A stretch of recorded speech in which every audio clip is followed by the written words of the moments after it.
Mabel Sutton was at her wits' end. She had married Jerry 10 years ago thinking she had a winner, but now he had proved worthless. She owned 2 shopping centers and numerous apartment complexes. She tried him at a number of jobs at everything available, including being a janitor, but he couldn't do a decent job at any of them. In bed she'd had to take the imitative to make love, and many times he didn't respond to her advances. She considered divorce. She was at the end. She sat on the edge of her bed trying to think of a way out of the situation. Just then Martha, her maid, came into the room.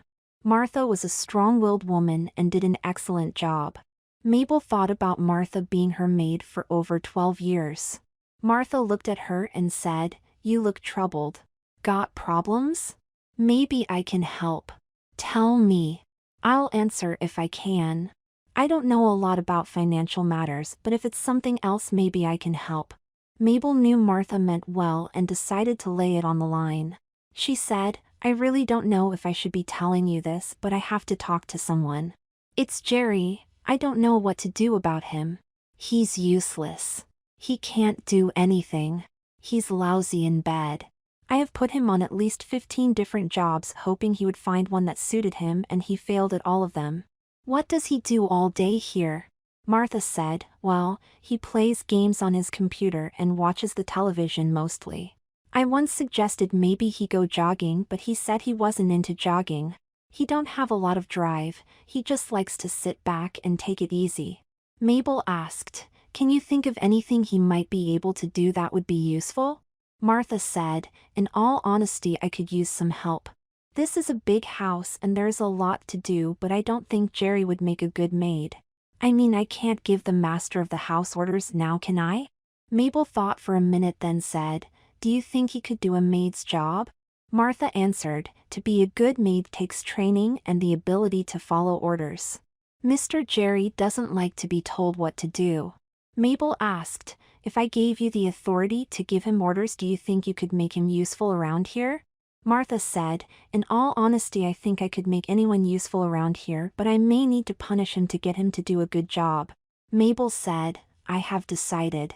You can have him as your junior maid. Now, how are we going to get him to cooperate?" Martha outlined a plan for Mabel. Mabel was amazed at the cunning of her maid. She thought in business Martha could have gone a long way. Mabel agreed to get the things Martha suggested. They decided the sooner they started the better. After Martha left the room, Mabel smiled to herself and felt better than she had felt in a long time. The next day Mabel came home at noon with an armful of packages. She put them in the spare bedroom next to hers. She went down and had lunch with Jerry. She asked, "Jerry, what do you do all day? You are here alone. It must get boring." Jerry answered, "Well, I watch television and play on the computer. I keep occupied." Mabel said, while Martha said occasionally she could use a hand. "Maybe you could help her." Jerry said, "I don't know anything about being a maid. Anyway, that's woman's work." Mabel said, "Martha is a great maid. All I'm asking is if she asks you for some help to give her some is all. I don't think she would take advantage of you, do you?" Jerry said, "No, I don't think she would." "What kind of help does she need?" Mabel said, "I don't really know, but just keep in mind if she asks you, try to help her in any way you can. I don't want to lose her as a maid." Mabel knew Jerry knew she wasn't asking but telling him rather firmly that he better help Martha if she asked him for help. Mabel left to go back to work and Jerry headed for his computer.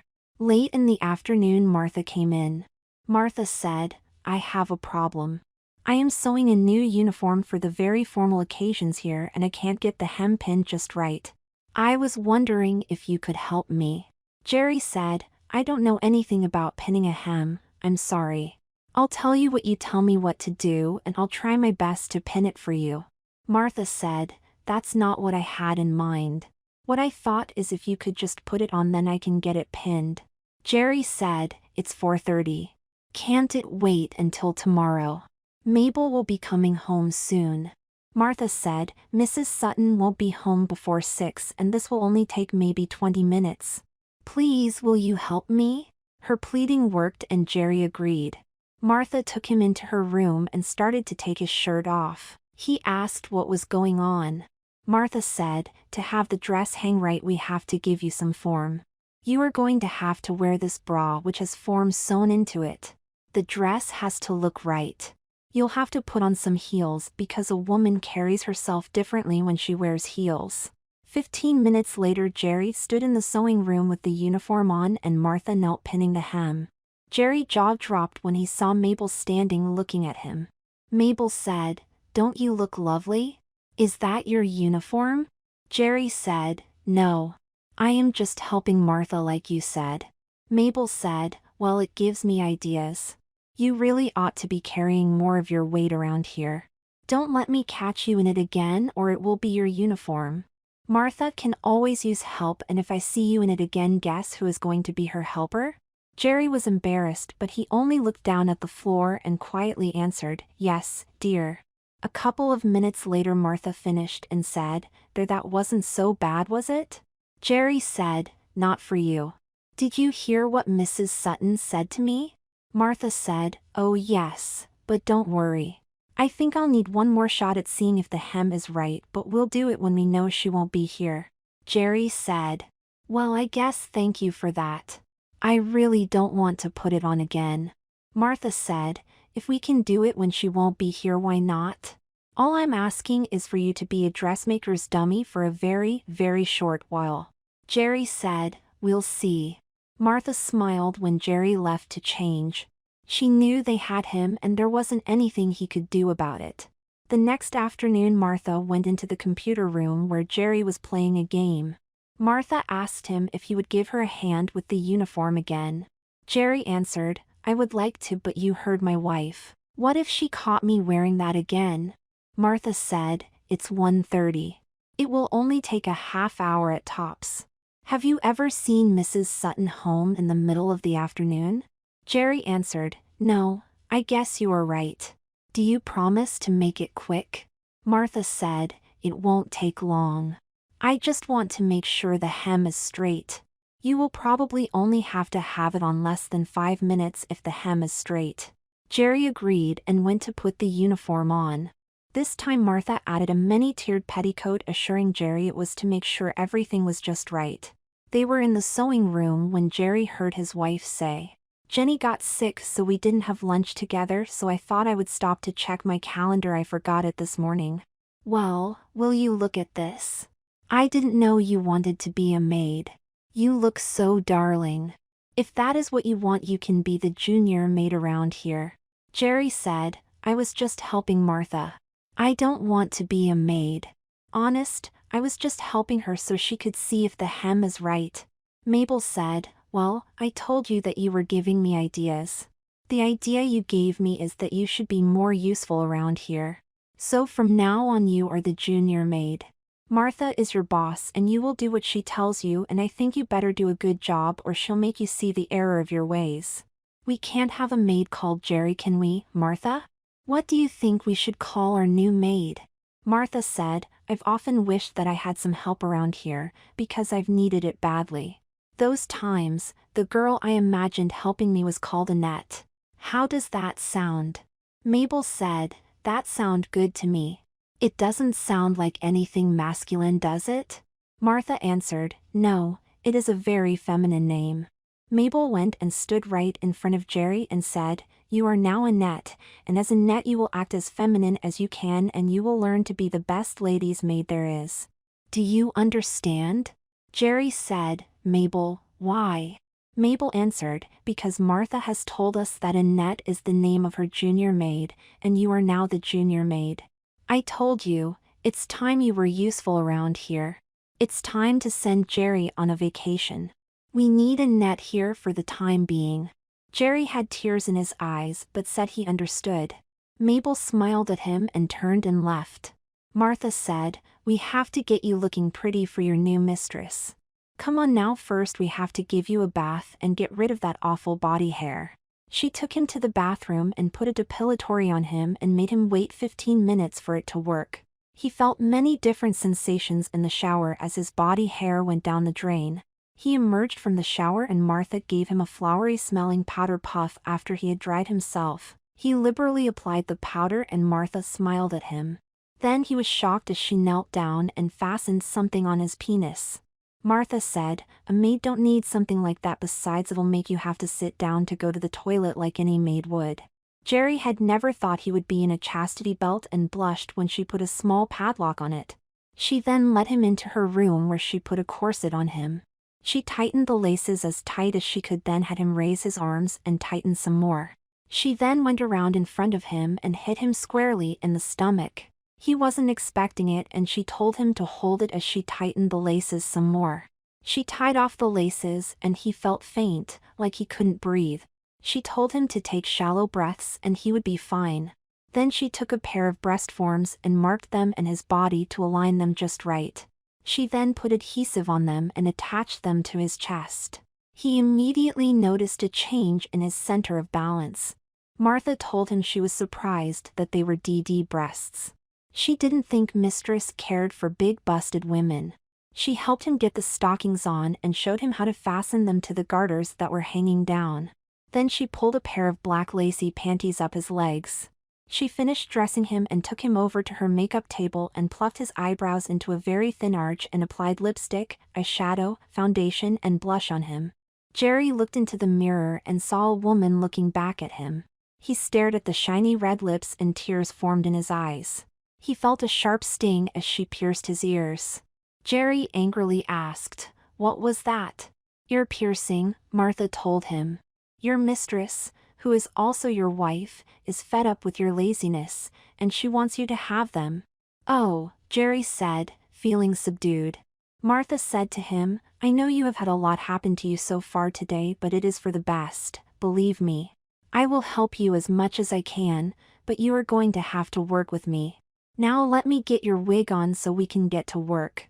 She got the long black wig and pinned it on his head, then put a mob cap with ribbons for decoration on top of it. She then took him down to the kitchen and poured him a cup of coffee. When they were settled at the table, Martha said, "First I am going to have you scrub the kitchen floor and I want you to do a bang-up job on it or I'll punish you and make you redo it." They finished their coffee and put the dirty dishes in the dishwasher. Martha showed him where the pail and cleaner were and told him to sweep the floor good first. He swept the floor and Martha looked at it and told him he did a good job. He got the pail and cleaner, filled the pail with water and added the cleaner. Then he asked Martha where the mop was. Martha said, "I told you to scrub it, not mop it. You scrub it on your hands and knees. All maids have to start somewhere and you are going to start that way." He asked where the rags were and she sent him to his bedroom for an undershirt. He blushed as she cut the undershirt into 2 pieces and handed them to him. She told him that after he scrubbed it with the cleaner to empty the pail and use clear water to rinse it good. He got down on his hands and knees and started. As he was doing it, he noticed a lot of discomfort from the corset. When he finished scrubbing and rinsing it, he called Martha. She looked at it and saw some suds all along the edge by the cupboards. She pointed it out to him and told him to do it all over again and reminded him he would be punished for not doing it right the first time. He redid the floor and was really sore in the knees when he was done. He called Martha and she looked at the floor looking for any defects she could find. She didn't find any. She said, "That is the way it should look when you are done. We can call this all finished after I give you your punishment." He didn't have any idea what she meant when she said his punishment and followed her into the dining area. She pointed to a chair she had pulled out. He sat down and she told him he was supposed to bend over it. He asked not to have to do that and she said okay. She had him get up and she sat down. Before he realized what was happening, she had him bent over her lap and was raising his petticoats and pulling his panties down. She took a long-handled hairbrush and started to spank him.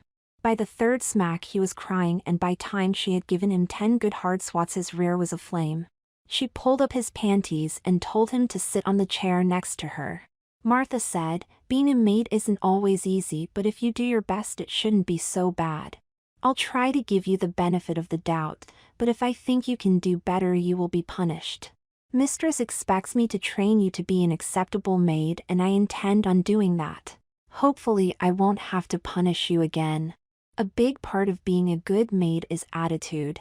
If you can maintain a good attitude, it will be a lot easier for you. I know all of this is a big shock to you, but try to see it from your mistress's side. You failed at every job she provided for you.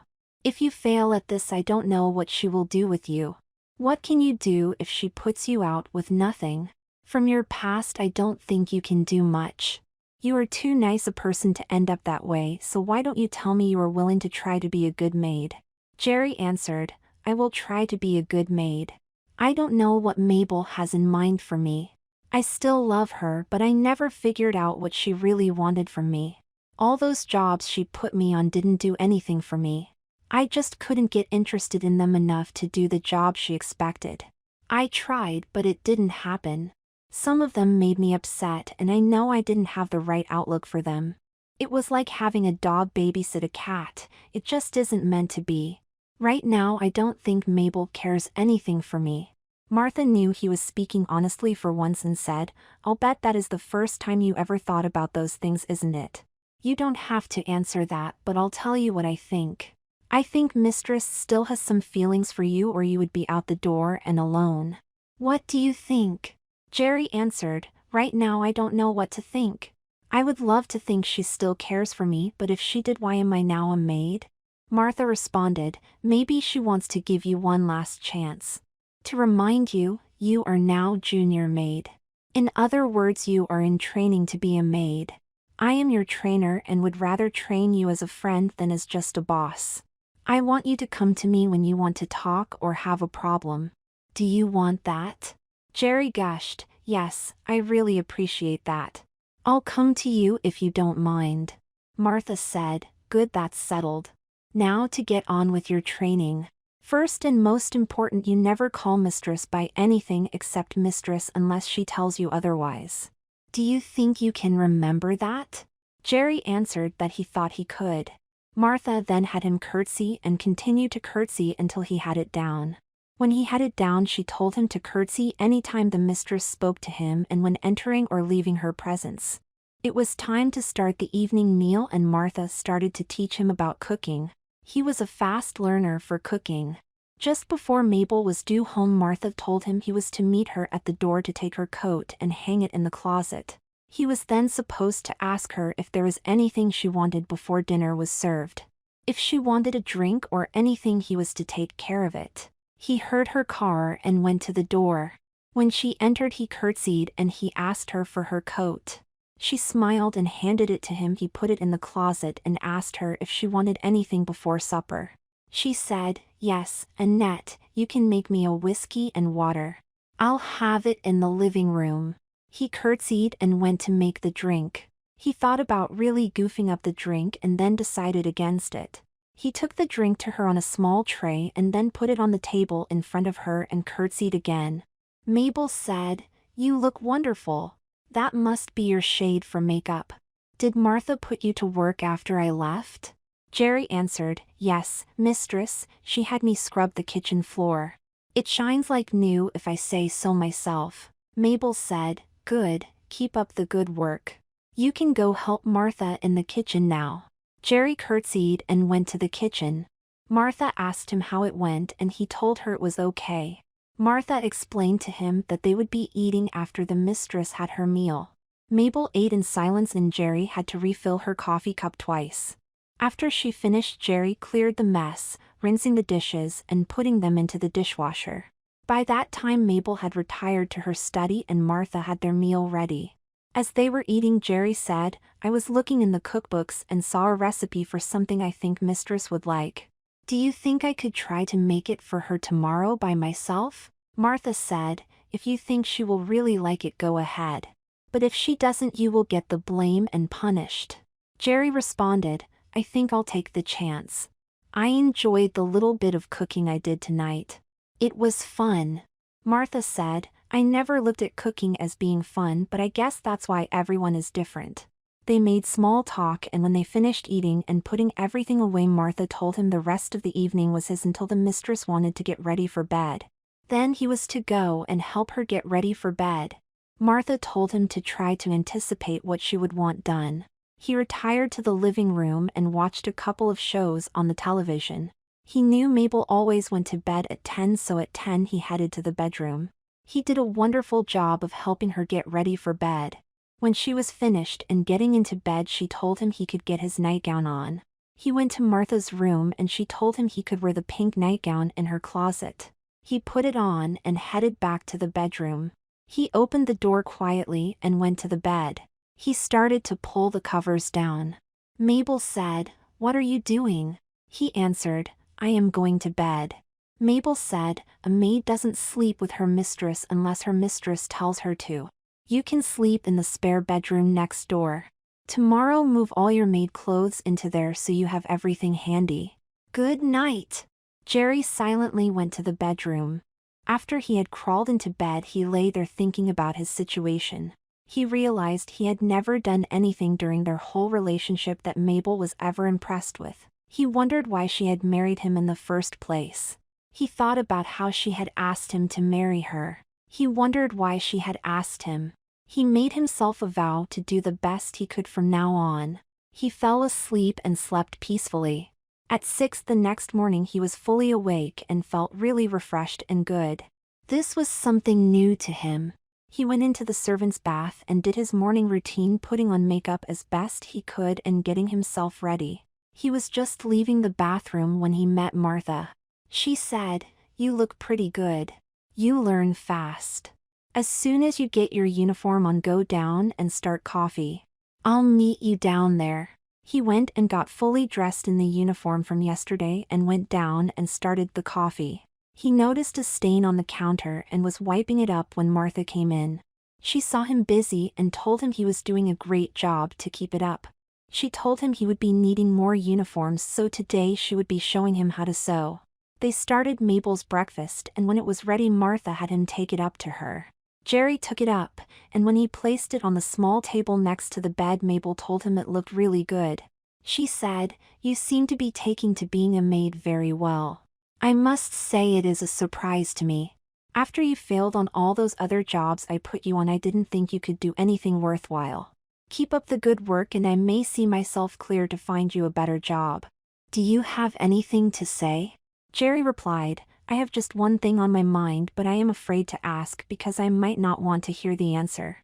Mabel said, "Go ahead and ask. Nothing can be that great that it would end the world." Jerry then asked, "Well, the question is, don't you love me anymore?" Mabel was thunderstruck. She sat silent for the longest time. She knew she had to answer him but didn't know what to say. Finally she spoke, "You ask me a question I wasn't ever expecting from you. I really can't find the words to let you know how I feel about you right now. Can I ask you a favor?" Jerry said, "You are the mistress. I guess you can do anything you want." Mabel said, "I am not asking this favor as your mistress but as your wife." Jerry said, "Sure, go ahead." Mabel asked, "Can I hold off on answering that until some time in the future after I have figured out exactly how I feel about you and can give you a definitive answer you can understand?" Jerry replied, "I guess so. I know it isn't an easy answer for you. Thank you. I'll go down and get busy downstairs now if it is okay with you." She dismissed him and he went down and asked Martha if they could talk. Martha sensed it was something important and asked if it could wait until Mistress left. He agreed and started cleaning in the dining area. He was polishing the table when Mabel walked through and said a quick goodbye Annette and left. He finished with all the chairs and was putting the cleaners away when Martha came in. She told him it was time to start learning how to sew. They went into the sewing room and Jerry sat on a chair next to Martha by the sewing machine. Jerry asked, "Can we talk now?" Martha agreed and Jerry continued, "I asked Mistress if she still loved me and she asked if she could hold off on an answer to that. Do you think she still loves me or not?" Martha said, "I can't tell you how she feels about you, but look at it this way. If she didn't have some good feelings about you, you would be out on your own right now. Love goes up and down sometimes. Her love for you might be down right now, but it isn't gone. I know for a fact she was frustrated with your lack of any success at anything she's given you to do. This may or may not be your last chance to hold on to her. How do you feel about her right now?" Jerry answered, I think I still love her. She was always bossy but never really wanted to harm me. I know I have failed her in the past and I really can't guarantee that I won't fail her in the future. I would hope not, but you never know. I just wish I knew what was going to happen, it would make it a lot easier. Martha said, do your best from now on and I am sure things will work out for the best for you and for Mistress. Now, let's get started on a new uniform for you. She started explaining about the sewing machine and started the uniform. Then she switched places with him and had him do some sewing. He took to it like there was no tomorrow. She was fully amazed at how well he did. By late afternoon they had completed the uniform. She had him take his off and helped him put it on. It was a dusty gray color with white trim. It fit perfect. She told him it was for weekday work when they didn't need a fancy uniform. She asked him what color he would like to wear for special occasions. He asked if lavender would be okay and she told him it would be perfect. She said she would get the material and he could sew it all himself. He went into the kitchen to start Mabel's evening meal. When she got home he met her at the door, took her coat and put it away. She told him she was starved and he told her it would be on the table in 5 minutes. When she was seated he placed the plate in front of her. On it were 2 breaded pork chops, mashed potato with milk gravy and petite peas for a vegetable. He had made her a salad of 2 peach halves with cottage cheese on a bed of a lettuce leaf. She said it looked delicious and started eating. When it was gone she said that was one of the meals she had ever had. Martha told her Jerry had made everything. While Jerry was clearing up the dirty dishes and preparing Martha's and his supper, Mabel had taken Martha into the living room. Mabel asked, how is he doing? Is he giving you any trouble? Martha replied, he isn't any trouble. He prepares everything you just ate. I am just amazed at how fast he took to cooking and especially to sewing. He sews like he has been doing it all his life. He does what I tell him and does it good. I never thought I would see a man who can cook and sew that good and seem to enjoy it. He is more concerned about you and how you feel about him. Forgive me for saying this, but I really think he is still very much in love with you and it is tearing at him that he doesn't know how you feel about him. Mabel said, I know. He asked me this morning and I told him I would give him an answer. I have to tell you something that I don't want you to say anything to him about. Can you promise me you won't say anything to him? Martha promised and Mabel continued, this afternoon I had some quiet time and all I could think about was his question about if I loved him. I can't find the words to answer him. I don't know how to express my feelings toward him. I don't think I have ever told him I love him in those words. If I did, I don't remember it. I would love to ease his mind, but I just don't know how. Do you have any ideas? Martha said, well, you maybe could get him a little gift to show that you care and hope he sees it as an answer to his question. I don't have a clue as to what you should get, but it is only a thought. Mabel said, Martha, you will never realize how being able to talk to you means so much to me. When it comes to business dealings I can stand with the best of them, but when it comes to dealing with my own husband I am at a loss. Martha said, it isn't always easy to cope with those you are close to. You come to expect one thing and they do another. Heart-to-heart talks like we are having now help us understand ourselves and sometimes others. I have learned just in the last couple of days that your husband has a good head on his shoulders. He will admit to me when he is at a loss, but I don't know if he is ready to admit something like that to you. I can tell you one thing, he has very deep feelings and they can be hurt in ways that we can't see. The good thing is that some of the things that would wreck a so-called normal man don't seem to faze him, he just goes with the flow or something. You know what I am talking about? I am talking about most men, if they were put in a dress, would rebel until hell wouldn't have it, yet he accepted it. Not only did he accept it, he is showing that he has talents he has never shown before, like his cooking and his sewing. Mabel said, I know what you are saying and I agree. I didn't expect him to cooperate like he is with all of this. I don't know what to make of it. I have never in business had a situation remotely similar to this. Let me think on things for a bit, maybe I'll get a flash of lightning that will clear things up for me. Martha went out to the kitchen to eat her supper. Jerry was just finishing his and Martha told him that he was doing a great job. Martha told Hy that as soon as the stores opened tomorrow she would go into town and get him some material for a new uniform. He asked her to get plenty of lace for it, pretty lace. He told her he had an idea of what he wanted but he wasn't sure it would work out. She told him she would finish the duties for the rest of the night and for him to take it easy, that he had done enough for the day. He grabbed a book from the shelf in the living room and headed for his bedroom. The next morning he was up at 6 and seemed to hurry getting ready for the day. He started coffee and had a cup drank before Martha showed up. She saw the look on his face and the smile and commented on how nice he looked, but it looked like he was up to something. He handed her a piece of paper and said, "When you get the material, could you stop at the grocery store and pick up the items on the list? I saw a recipe I just have to try. I know Mistress will love it. I can't wait to make it to see how it turns out." Martha caught his excitement and asked him what he was going to make. He told her it was a surprise, then asked for the list back and made some adjustments to the amounts.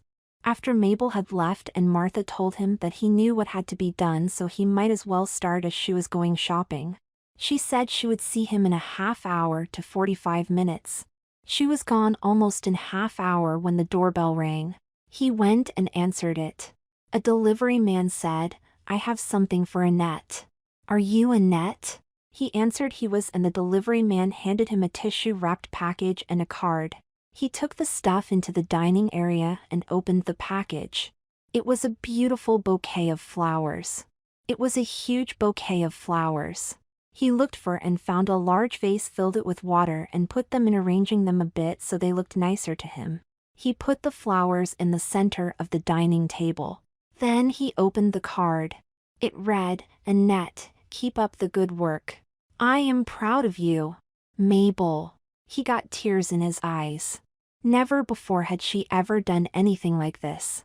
He had to sit down because it made him feel weak in the knees. Martha walked in as he was blowing his nose. She took one look at his teary eyes and, very concerned, asked what was wrong. Jerry answered, "Nothing is wrong. I am just overcome, that's all." Martha noticed the flowers and asked, "Who are the flowers for and who are they from?"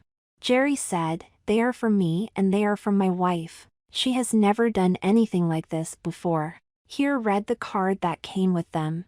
He handed her the card and she read it and then gave Jerry a warm hug. She told him it looked as if he wasn't the only one who was changing. She showed him the beautiful lavender velvet material she had picked up.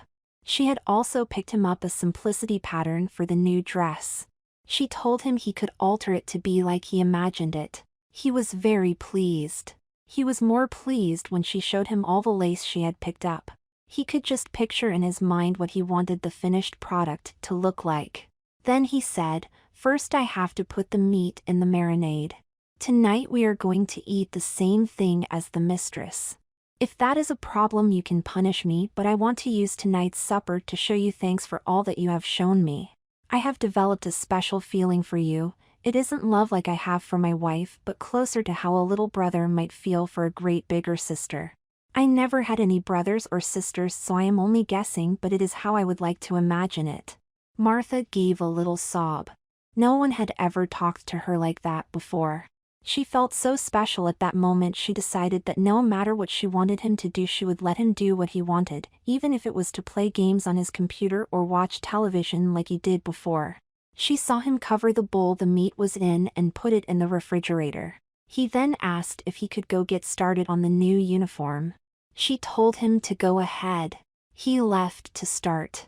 When she told him to come for lunch, he refused, telling her he wanted to finish the uniform before the mistress got home.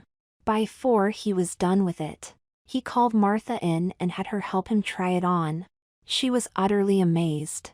It was a thing of beauty, with lace sewn in all around the bottom of the skirt and lace running up and down in front from the waist to the neckline, which was edged in a different small fine lace. She said, "It is beautiful. You did one bang-up job on that. It's too bad you have to cover that lace on the upper part of it though." He answered, "But it don't have to be covered, watch." He produced an apron, pure white with matching lace to the uniform that covered from the waist down. When he put it on and had it tied, he was a picture of beauty. Martha went up to him and gave him a hug. She said, "Congratulations, the student has just passed the teacher. You never stop amazing me." He blushed and then she helped him out of it. He took it to his room and carefully hung it up. Then he went down to start the evening meal. He was making a special dessert that was supposed to be mint flavored when he couldn't find any mint flavoring. He thought for a minute, then went into the living room and got the creme de mint from the liquor. As he was returning to the kitchen, he thought about how it was last used last Christmas. No, make that a year ago last Christmas. He didn't know how strong the mint was compared to the mint flavoring, so he substituted about 3 shots for the 1/4 teaspoon of flavoring. He put it all together and put it into the upper oven, then checked the meat in the lower oven. The meat was starting to look just like the picture in the cookbook. He turned down the temperature on the meat so it wouldn't be overdone when it was time to serve it. He put baking spikes in 3 very large potatoes and poked the skins to prepare them for baking. By the time he was ready with them, the dessert had to come out. He raised the temperature on the oven and put the potatoes in. Then he poured himself a cup of coffee. As he sat with his coffee, he really felt good about himself. For once in his life, things were falling in place. He thought about Mabel and decided that no matter what, he wouldn't hold how she felt against her. He knew he had let her down in the past and couldn't blame her if she wanted him out of her life as her husband. He finished his coffee and prepared the table for his wife so it would be ready when she got home. When he heard her car door slam, he hurried to meet her and take her coat. She thanked him and told him she was starved. He thanked her for the flowers and told her supper was ready and that he would have it on the table by the time she was ready to eat. As he placed the plate in front of her, she said, "What a darling little chicken. Where did you get them?" He said, "They are called Cornish game hens and I marinated them before I baked them. There is more meat on them than what you realize. Please save some room for a special dessert I made." He knew she rarely ate any dessert but hoped she would try what he had made. When she had finished the entree, she raved over how good it was and asked him if he made it all by himself. He assured her that he had and asked her if she was ready for dessert. When she replied she was ready for it, he smiled broadly. He went and cut her a 2 by 2-inch piece and took it to her. He stood there as she tried it. He was amazed at how fast she ate it. He knew she always doodled over dessert because she wasn't a dessert eater. She said, "That is really, really good. Is there another piece? If there is, I could go for another." Jerry just about leapt to get her another piece. When he placed it in front of her, she asked, "Is there enough left that I might be able to take it to work tomorrow to share with the girls?" Jerry assured her it would be ready for her. She told him she wanted to speak to him after he had eaten his supper. She left and he and Martha cleared the table. Then he served up Martha her meal and sat to eat his own. Martha raved about the food, and when they were done he got her a small piece of dessert. She told him if he ever stopped cooking, the place would not be the same. He told her that the mistress wanted to speak to him after he ate and asked her if she thought he could put the new uniform on to surprise her. Martha thought that would be a great idea and told him to hurry and change and not to worry about the rest of the chores to be done that night. He quickly changed into the new uniform and checked his appearance in the mirror. He decided he looked okay and went down to the living room. He entered, curtsied and said, "Mistress, I want to show you the formal uniform I made all by myself without any help from Martha." Mabel looked at him and motioned for him to come closer. She took the edge of the skirt in her hand and felt the material. She could see it was a first-rate job of sewing. She let the material drop and motioned for him to sit on the couch by her. He sat a ways away from her and looked in her face. He saw a dead serious look and felt a sense of dread. Mabel said, "Do you remember Hoagie Smith, who owns the Great Western Supper Club? Well, he wants to retire and move to Arizona. He gave me a price to put it as it is and I accepted this afternoon. In 2 weeks I am going to take over control of it. Now I have a proposition for you. You can run it all or just the kitchen. I know that you like to cook, so if you only want the kitchen, I'll understand. You will be done being a maid and can dress as a man again. What do you say? Doesn't it sound good?" Jerry sat for a minute, then said, "I love you and know you are doing this for me because you care for me yet. But there is something I must tell you. When I was growing up and going to school, nothing turned out the way it was supposed to. In class, when there was a project for us to make, mine never looked like the model the teacher showed us. I would look around at the others and see they made theirs look close to what the teachers looked like. I had trouble making toast without burning it. Then something happened that made it look like things might be turning around. I met you. We got married and I knew things were going to get better. Then you put me on all those jobs and the old times returned. Nothing went right. Whatever I did turned sour. I sat here with my computer and knew I had let you down. I didn't know what to do to change anything. Then you told me I was to be a maid. I didn't care for it when you first said I was now a maid, but guess what? The first thing Martha had me do was scrub the kitchen floor. Guess what? When I was finally done with it, I looked and saw I had done something right. I had done something I could be proud to say I did it for probably the first time in my life. Then I discovered I could cook and enjoy it. Then the most greatest thing happened. Martha showed me how to sew. When I started, it was just doing as Martha showed me. Then I started getting ideas about how something should look to me. I didn't realize it at the time, but I was getting creative.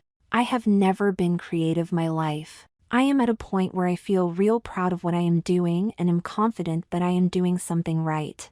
Mabel was listening closely and could tell it wasn't easy for her husband to be telling her this. She wanted to help him but didn't want to break the role that Jerry seemed to be on. You may not know or realize something. I have come to the conclusion that none of those jobs you put me on worked out for one reason. They all required that I boss someone, and I am not a boss. It isn't in me to boss someone around. I know sitting here I am not much of a man in your eyes, much less a husband, but I have to be honest with you. So what I am saying is I don't think I am the person to run your supper club or your kitchen there. I'm sorry. I'll continue being your maid if you wish, or you can file for divorce and I won't contest it. I used my imagination on how good I would be serving one of your formal gatherings wearing this uniform, but I know it would be too difficult for you to explain that the maid is your husband. I'll try to understand whatever solution you come up with. Mabel moved closer to Jerry and took his hands in hers and said, I feel like crying. You have told me things I never realized. I know you are telling the truth. First, you don't have to take any job at his supper club. Unless you want to be a waitress. She kidded him. She was chuckling and he knew she was joking. He chuckled with her. She continued, Jerry, dearest, I have come to realize in the last few days that you are really someone special. You have qualities that I never suspected. From right now you don't have to be a maid or a cook if you don't want to. I want you to come to our bed tonight as my husband. You can go back to playing on your computer and watching television. I'll tell Martha things have changed. Jerry asked, can I be the one to tell Martha? I think I'll still help her if that is okay with you. She has so much to do, but when there was both of us, neither of us had to work too awfully hard. Mabel said, sure, you tell her. There is one last thing I have to say to you, and I want to make up for lost time, but first, can you go into the kitchen and make us each a cup of tea? I have a phone call to make. Jerry went into the kitchen and made the tea. He came back with it just as Mabel was hanging up the phone. Jerry asked, what is that you wanted to say to me? Mabel took a swallow of her tea and said, your uniform is a work of art. You can be proud of what you have made. I know you want to wear it for a special occasion. Saturday I am having 6 or 8 ladies here. None of them know you, so you can serve us if you wish. What do you think? Yes, I would love to. Thank you. I am looking forward to it. Smiling, Mabel said, I have one more surprise for you. I just called Carrie's Shoes at the East Mall. They dye shoes there. If you take some material there tomorrow, they will dye a pair of heels for you to match your uniform. It is a gift from me to you. Now I have something very, very special to say to you. It was very quiet for a minute, then Mabel said, I love you, I love you, I love you, I love you. They kissed, and for the first time in their marriage, both of them felt a special warmness and tingling in their bodies.